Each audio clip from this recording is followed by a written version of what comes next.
It's a thought that arrives quietly, usually in the middle of an otherwise pleasant Tuesday. It's a whisper, almost too faint to hear at first, but it is persistent. Did I leave too soon?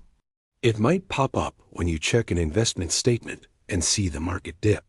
Or maybe when you read an article about a former colleague launching a new project. Or it might just arrive in a moment of absolute quiet when the day stretches out before you with a little too much space, and the silence feels less like peace and more like emptiness. Retirement regret. It feels like a taboo thing to admit. We live in a culture that tells us retirement is the ultimate finish line. It's the prize we've all been running toward for 40 years. To reach that finish line, to hold the prize in your hands, and then to look back at the race and wish you were still running, it feels ungrateful. It feels confusing. But let's speak of it honestly. The feeling is real. It's pervasive. And it's far more nuanced than a simple desire to go back to the grind. We often hear stories of people who unretire. We see headlines about the great unretirement where seniors are stepping back into the workforce. But we rarely talk about the emotional drivers behind that decision. The reasons people go back are a map to understanding this complex emotion. For some, of course, it's purely financial. The numbers on paper, once theoretical, become a daily reality. Inflation, market shifts, or an unexpected medical expense can turn a careful plan into a source of low-grade anxiety. This financial regret is about security. It's about the fear of the what if that grows larger in a landscape without a regular paycheck. But for many others, perhaps even for you, the reasons are not about money at all. They're about a different kind of poverty. A poverty of connection. A poverty of purpose. A poverty of friction. Let's talk about the arena. For decades, you lived your life in an arena. Whether that was a boardroom, a classroom, a construction site, or a hospital, it was a place where you knew the rules. It was a place where you had competency. When a problem arose, you knew how to solve it. When a crisis happened, people looked to you. You may have complained about the stress of the arena. You may have hated the politics, the commute, and the deadlines, but the arena provided you with a mirror. Every day, through your work, the world reflected back to you a clear image. You are capable. You are needed. You are here. When you retire, you leave the arena. You hang up the sword and shield. You walk out into the quiet green pasture. And at first, the quiet is a relief. But after 6 months or a year, you realize something profound. You miss the mirror. Without the daily friction of work, without the problems that need solving, you can start to feel a phenomenon called relevance deprivation. This is where the regret takes root. It's not that you miss the 6 a.m. alarm. It's that you miss the person you were when you answered that alarm. You miss the version of yourself that was a solver. This social and psychological regret is the more subtle and often more painful of the two. It's the regret of losing a platform for your competencies. When that's gone, and nothing of equal weight has taken its place, the question, did I leave too soon? Is really a proxy for a deeper, more vulnerable question. Did I leave before I knew who I would be without it? There's also the issue of the social spine. Work provided a ready-made community. We often underestimate the value of what sociologists call loose ties. These are not your best friends or your family. These are the colleagues you chatted with in the hallway, the client you grabbed lunch with, the team member you argued with over a strategy. These interactions gave your day texture. They gave your week a spine. Even the conflicts were a form of engagement. They required you to be sharp, to be diplomatic, to be present. When you retire, you lose that built-in social architecture. You're left only with the relationships you deliberately choose to maintain. And while that sounds lovely, it's also isolating. You realize that 70% of your social interaction was accidental. It happened because you were in the same building as other people. When you remove the building, the silence gets very loud. So, How can you know if you truly retired too early? Or if you're just going through the natural withdrawal symptoms of a major life change? The answer is rarely found in the calendar.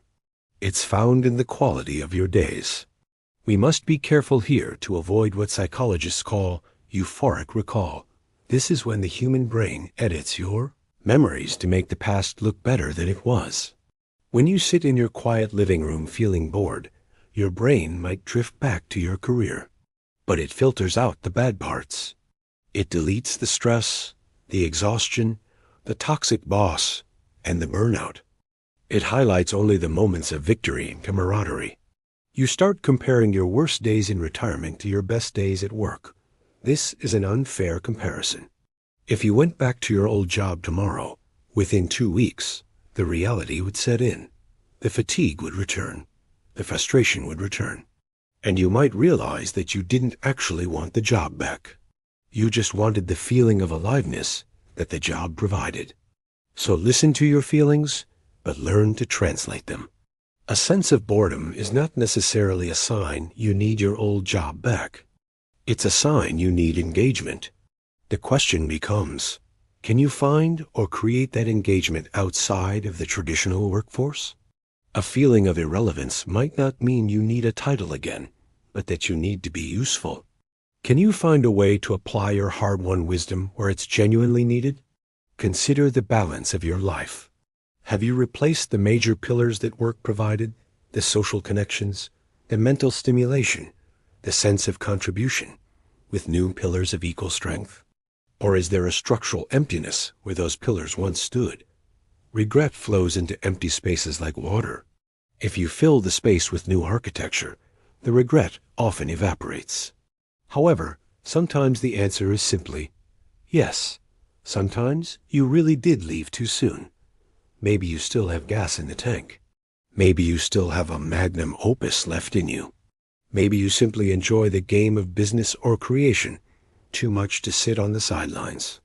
If you find yourself resonating with a deep, persistent sense that you made a mistake, it's worth exploring without judgment. But exploration is not the same as reversal. The path forward is not a binary choice between full retirement and returning to the 9-to-5 grind. That's old thinking. That's the 20th century model. The modern elder understands that there is a vast and fertile middle ground. You might explore consulting, offering your expertise on your own terms, stripping away the bureaucracy you hated and keeping the problem-solving you loved. You might find a part-time role in a completely different field, one driven by interest rather than career advancement. Perhaps the executive becomes a mentor. Perhaps the engineer becomes a teacher. You might launch a small, passion-based project that engages your skills without the pressure of your former industry. The goal of this exploration is not to simply go back, but to move forward with wisdom. You are not trying to resurrect your old life. You are trying to harvest the best parts in it and transplant them into your new life. You need to identify the specific ingredient that is missing. Was it the collaboration? Was it the competition? Was it the sense of mastery? Was it the mentorship? Once you isolate the ingredient, you can design a way to get it back. You don't need the whole job to get the ingredient. You just need the right container. Retirement regret, when held gently, can be one of the most important guides you have. It's not a sentence. It's a signal.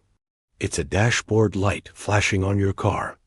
It points with perfect clarity to what you truly value. It shows you that perhaps you cherish the challenge more than you admitted. It reveals the parts of your working self that were not just about a salary, but about your soul's need to contribute. Having this signal is a gift. It prevents you from sleepwalking through the next 20 years. It forces you to wake up and make a choice. So if the thought, "I wish I had worked longer," visits you, do not panic. Do not see it as a failure. Do not beat yourself up for leaving. You made the best decision you could with the information you had at the time. Instead, invite the regret in for a conversation. Ask it what it's truly missing. Ask it what it wants to build. Your regret is not a wall blocking your path. It's a signpost. It is pointing toward the parts of you that are still vital, still eager, still ready to engage with the world. And that is a powerful thing to know about yourself, no matter what chapter you're in. If this reflection on regret and its meaning has been helpful, you are not alone in these contemplations. This is a space for understanding these complex transitions. If you would like to continue this exploration, I welcome you to subscribe to The Modern Elder. And if you feel comfortable, I would be honored to hear in the comments. Be honest with me? Have you encountered this feeling? Do you ever look back and wonder if you left too early? And if so, how do you handle the whisper on those quiet Tuesdays? Your story has the power to make others feel less alone. Thank you for your honest company today. I'll see you in the next one.